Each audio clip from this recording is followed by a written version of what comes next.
اور جب تک ہم اخبار کو بھیجتے تھے، فیکس کرتے تھے یا پھر کمپوزنگ کروا کر بھیجتے تھے تو مراسل پرانا ہو جاتا تھا۔ تو میرے ذہن میں آیا، سوال آتا تھا کہ آخر اس محنت کا ثمرہ کیا ہے، اس محنت کا نتیجہ کیا ہے، اس محنت کا مستقبل کیا ہے؟ تو یہاں سے میرے ذہن میں آیا کہ کیوں نہ تم ادب کی طرف مائل ہو جاؤ، ادبی چیزیں لکھنے لگو۔ تو اسی زمانے میں ہم نے افسانہ لکھنا شروع کر دیا تھا۔ وہاں سے جب میں دلی آیا، جواہر لال نہرو یونیورسٹی میں میرا ایڈمیشن ہوا، تو وہاں کی ایک تخلیقی فضا تھی، وہاں کی آزاد خیالی تھی۔ لوگ سوچتے تھے، بولتے تھے، سوچ کر بولتے تھے اور بولنے کے بعد بھی سوچتے تھے۔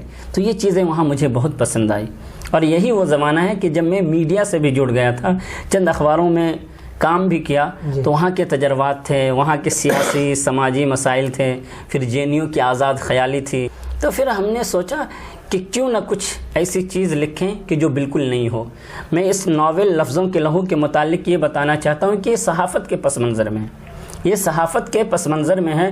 صحافت پر مکمل کوئی ناول اب تک میری نگاہ سے تو نہیں گزرا ہے اردو میں۔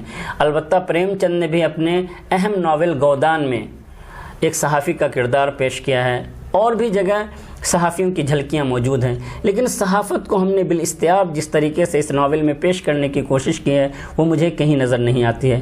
تو میں یہ بتا رہا تھا کہ جے این یو میں ہم نے ناول لکھا، اور میں یہ بھی بتا دوں کہ یہ ناول ہم نے صرف 6 دنوں میں لکھا۔ رمضان کا مہینہ تھا، 25 رمضان سے لے کر عید کی شام تک ہم نے یہ ناول مکمل کر لیا۔ آدھا تھا، ادھورا تھا، نامکمل تھا، اور اب بھی یہ دعویٰ نہیں کہ یہ مکمل ہے، لیکن ایک کوشش تھی، اور یہ کوشش اتنی کامیاب ہوئی کہ جس کا مجھے سان گمان بھی نہیں تھا۔ ڈاکٹر صاحب، سوالوں کی طرف آگے بڑھتے ہیں۔ اس ناول پر لوگوں کا رد عمل کیا رہا؟ بہت سارے لوگوں نے پڑھا بھی ہوگا، فیڈ بیک کس طریقے سے آیا؟ دیکھیے، یہ سوال میرے لیے تو بہت مشکل ہے، لیکن اتنا تو میں کہہ سکتا ہوں، جیسا کہ ابھی بھی ہم نے آپ سے کہا کہ سان گمان میں بھی نہیں تھا، وہم و خیال میں بھی نہیں تھا، حاشیہ خیال میں بھی نہیں تھا کہ لوگ ناول کو اس طریقے سے پسند کریں گے۔ اتنی محبتیں دی لوگوں نے کہ جس کا میں اعتراف نہ کروں تو گویا میں مجرم ہوں۔ خاص طور سے نوجوان نسل کی طرف سے، جو اس عہد کے جو بچے ہیں، جو میرے ہم عمر ہیں، انہوں نے گہرائی سے ناول پڑھا، اور یہاں تک کہ چند ایسے لوگ بھی تھے کہ انہوں نے رات میں ناول مکمل کیا، رات میں ہی مجھے فون کیا، کیا بات ہے، اور رات میں فون کر کے مجھے مبارکبادی دی، اور اپنے خیالات کا، اپنے فیلنگز کا اظہار کیا، اور ناول سے قربت کا جو انہوں نے اظہار کیا، ناول کے فلسفیانہ اساس کا جو ذکر کیا، اس سے مجھے بہت زیادہ تقویت ملی۔ خاص طور سے نوجوان نسل کی جانب سے مجھے جو محبتیں ملی، ان محبتوں کو میں کبھی فراموش نہیں کر سکتا ہوں۔ ہم نے متن کے آس پاس میں بھی ایک شعر، جہاں پر ہم نے انتساب کیا ہے، وہاں پر ایک شعر بھی لکھا ہے، وہ ہے احسان رب محبتیں اتنی ملی عدیل، احسان رب محبتیں اتنی ملی عدیل، اس عمر مختصر میں نہ لوٹا سکیں گے ہم۔ تو یہ پوری کیفیت ہے، یہ پوری کیفیت یہ شعر بیان کر رہا ہے کہ جو میرے دل میں جو بات ہے اس کا آئینہ ہے یہ شعر۔ ہم ان کی محبتوں کو سلام کرتے ہیں، اور ہم یہ بھی کہتے ہیں کہ انہوں نے جن محبتوں سے نوازا ہے، جن لفظوں میں محبتوں سے نوازا ہے، ان محبتوں کو ایک اچھی شکل میں، یعنی اس سے بہتر ناول ہم پیش کریں گے، تب کہیں جا کر ہو سکتا ہے کہ ان کی محبتوں کا میں حق ادا کر سکوں۔ البتہ کچھ ایسے لوگ ضرور ہیں کہ جنہوں نے عصبیت کے مسئلے پر جانبداری کا ورد کیا ہے، تو ایسے لوگوں کے بارے میں یہی کہا جا سکتا ہے، یہ ارتقاء کا چلن ہے ہر زمانے میں، یہ ارتقاء کا چلن ہے ہر زمانے میں، پرانے لوگ نئے آدمی سے جلتے ہیں۔ اس کے چوتھے ایڈیشن کے بارے میں بھی آپ نے پوچھا ہے، تو میں آپ کو یہ بتا دوں کہ ہندوستان کے ایک اہم ادارے نے بھی ناول کو شائع کرنے کا وعدہ کیا ہے، اسی طریقے سے پاکستان کے ایک ادارے نے اس ناول کو شائع کرنے کا قصد کیا ہے۔ امید ہے کہ انڈیا اور پاکستان دونوں جگہ سے اس ناول کا چوتھا ایڈیشن منظر عام پر آئے، اور اس ناول میں ہم نے زبان و بیان کی سطح پر حذف و اضافہ کرنے کی کوشش کی ہے۔ امید ہے کہ اب اس ناول کو اور لوگ پسند کریں گے۔